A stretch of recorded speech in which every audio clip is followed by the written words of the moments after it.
หาเธอเกิดที่เดินทางข่าวบทคือข่าวสัญญาณหัวใจยังจูบไหมเธอวางเรื่องเอาไว้ไกลหรือคอยนั่งคุยกับเธออยู่ไกลใจวันเสมอว่าเธอมาถึงคน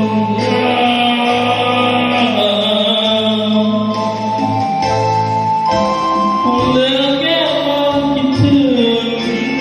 เป็นพึ่งอย่างพอระหว่างที่ใจเฝ้ารอเสียงเธอส่งหาอยากฟังถ้อยคำว่าสื่อสารผ่านเมื่อเจ้ามาให้คนที่กอดเธอลาให้ลุกขึ้นสู่อีกทาง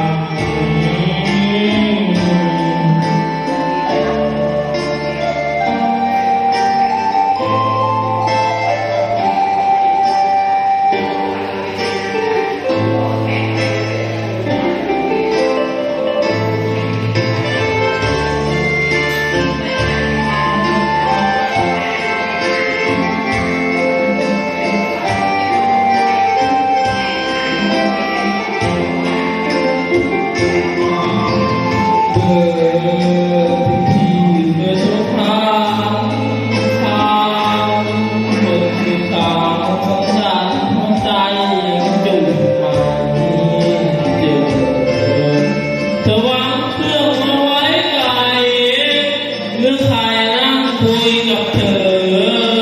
อยู่ไกลใจวันเสมอกลัวเธอเพ้อลืมคนลา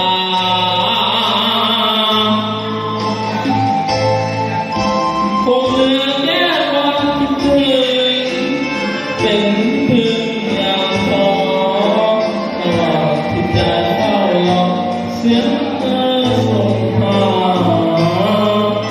อย่าฟังถ้อยคำว่า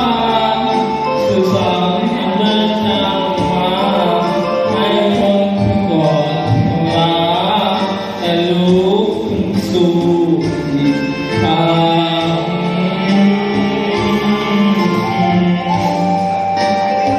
ขอบคุณครับสวัสดีครับ